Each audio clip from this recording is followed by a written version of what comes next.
Hello guys, welcome to my channel. तो आज मैं एक्सप्लेन करने वाली हूँ डेथ गेम का 7वां एपिसोड की शुरुआत में अंजी योंग उससे मिला जिसने जीसू की मौत का इल्ज़ाम खुद पर लिया था। वो खुद पर इल्ज़ाम लेकर पछता रहा था क्योंकि तेयू के बारे में सब जान चुके हैं। अंजी योंग जानता था कि उसने वो एक्सीडेंट नहीं किया क्योंकि उसने खुद ये सब देखा था। उसके पास डैश कैम मेमोरी थी, लेकिन वो उसे जाने नहीं देने वाला था। उसने डैश कैम मेमोरी को तोड़ दिया। उसने याद दिलाया कि अब तेयू उसे बचाने के लिए नहीं है, सो उसे अपना ख्याल रखना चाहिए क्योंकि वो मारा भी जा सकता है। उस आदमी को याद आया कि उसने यही बात तेचांग से भी कही थी। अंजी योंग ने उससे सज़ा भुगतने को कहा क्योंकि वो दूसरों की लाइफ की परवाह नहीं करता। उसे अपनी सज़ा काटनी है और बाहर आकर एक अपराधी की तरह बुरी ज़िंदगी जीनी है। वो आदमी चिल्लाने लगा और अंजी योंग वहाँ से निकल गया।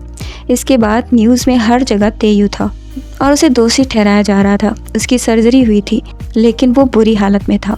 अंजी योंग उससे मिलने हॉस्पिटल गया। उसने बताया कि अब वो एक मक्खी भी नहीं मार सकता। भगवान ने उसे ज़िंदा रखा है क्योंकि उसे नर्क जैसी डिसेबल्ड ज़िंदगी जीनी होगी। फिर उसके पैर दिखाए गए जो कि कट चुके थे। उसे वो हर तरह की सज़ा मिली हुई थी जैसे उसने लोगों को मारा था। अंजी योंग के पास एक ही चीज़ बची थी, वो थी कभी भी मौत। उसने अंजी योंग की तरह जीना शुरू किया। उसने और जिनवू ने कई केसेस सॉल्व किए और उन्हें अवार्ड भी मिले। अंजी योंग और जिनवू ने एक एक करके कई केसेस सॉल्व किए। एक दिन वो मरने ही वाला था लेकिन जिनवू ने उसे बचा लिया। एक दिन जब वो किसी का पीछा कर रहे थे तो जिनवू बुरी तरह से घायल हो गया और वो हॉस्पिटल में था। उसकी बेटी और वाइफ जब उसके लिए रोते हुए आए तो अंजी योंग ने सोचा कि अगर वो मरा नहीं होता तो उसकी भी एक फैमिली होती। जिनवू की वाइफ बहुत रो रही थी। अंजी योंग उसकी बेटी को लेकर बाहर चला गया। उसकी बेटी इस बात से डरती थी क्योंकि उसके पापा रोज़ घायल होकर आते हैं। अंजी योंग ने उससे वादा किया कि वो जिनवू को बचाएगा। अगले सीन में अंजी योंग और जिनवू एक ड्रग स्मगलर का पीछा कर रहे थे। वो उसे छत पर ले गए और उसके पास आगे जाने का रास्ता नहीं था, इसलिए उसने गन निकाली और जिनवू के पैर पर और अंजी योंग के हाथ पर मार दी। अंजी योंग को याद आया कि उसने जिनवू की बेटी से वादा किया था कि वो उसकी जान बचाएगा, इसलिए अंजी योंग ने उसकी जान बचाने का फैसला किया। वो स्मगलर को लेकर छत से कूद गया और वहीं पर उसकी मौत हो गई। अब यीजे की आंखें खुली तो डेथ उससे नाराज़ थी क्योंकि वो पहले ही वार्न कर चुकी थी। यीजे को लगता है कि इस बार उसने अच्छे रीज़न के लिए जान दी है क्योंकि उसने अपने दोस्त की जान बचाई। डेथ हंसने लगी और कहा कि उसे खुद पर घमंड हो रहा है। आखिर वो है कौन? उसे जवाब मिलता इससे पहले डेथ ने उसे शूट कर दिया और अब उसकी आंखें खुली एक बेघर आदमी की तरह। उसकी कोई यादें नहीं थी। यीजे ने सोचा कि वो इससे पहले भी निपट चुका है तो ये उसके लिए कोई बड़ी बात नहीं है। इसके बाद उसने टीवी पर अंजी योंग को देखा। लोग उसे हीरो की तरह याद कर रहे थे और उसके लिए शोक सभा रखी गई थी। उसने अपने खुद की मेमोरियल में जाने का फैसला किया।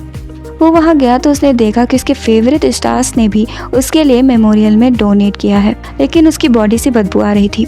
कोई भी उसे वहाँ नहीं चाहता था। इसके बाद उसने जिनवू की फैमिली को रोते हुए देखा और वो भावुक हो गया।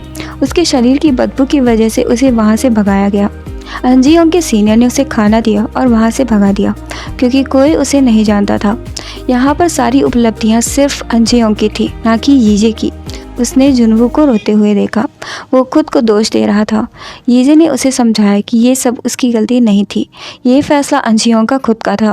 वो जहाँ भी है वो उसे दोष नहीं देता। जिनवू को बहुत गुस्सा आ गया और वो उस पर चिल्लाने लगा। उसने पूछा कि वो कौन है। यीजे को अपने सारे जन्म याद आ गए और वो नहीं जानता था कि वो कौन है। वो निराश होकर वहाँ से बढ़ा। उस आदमी की यादें उस तक आ ही रही थी। वो भीख मांग रहा था कि ये यादें उसे ना मिले क्योंकि वो ये सब बंद करना चाहता था। वो वहाँ से बढ़ा और सीढ़ियों से नीचे गिर गया और यहीं पर उसकी मौत हो गई। अब यीजे की आंखें खुली तो वो जल्दी अपना आखिरी जन्म भी खत्म करना चाहता था, चाहे इसके बाद जो भी हो।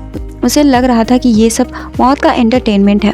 मौत ने बताया कि उसने अब तक सबक नहीं सीखा। उसकी बेवकूफ़ियों को देखकर हर कोई मज़ा लेना चाहेगा। यीजे बहुत उतावला था, इसलिए डेथ ने उसे गोली मार दी। यीजे की आंखें खुली तो वो रोड पर था और वो वही आदमी था जिसकी वजह से यीजे की ज़िंदगी बर्बाद हो गई। उसे नहीं जानना था कि वो कौन है।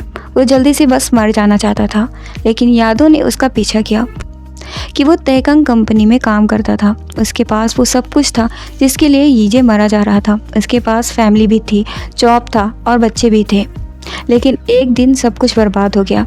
उसकी जॉब चली गई, उसका डिवोर्स हो गया, उसने सब कुछ खो दिया था और अब वो बिल्कुल वैसा था जैसा कि यीजे था। वो बस मर जाना चाहता था। इसके बाद यीजे को दिखाया गया। यीजे अपने इंटरव्यू के लिए जा रहा था और जीसू से बात कर रहा था।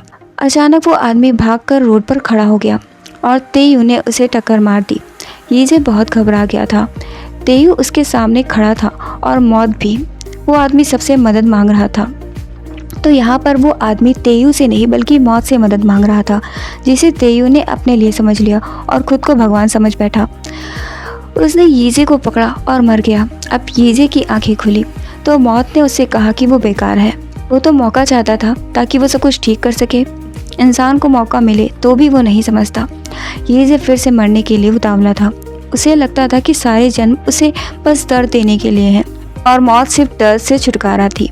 यीजे को लगा कि इस बार वो जल्द ही खुद को ख़त्म कर लेगा, लेकिन मौत को ऐसा नहीं लगता था। उसने फिर से शूट किया और अब वो उठा तो वो अपने घर में था। उसने आईने के पास जाकर देखा तो वो अब अपनी मॉम की बॉडी में था। और यहीं पर इस एपिसोड का एंड हो गया।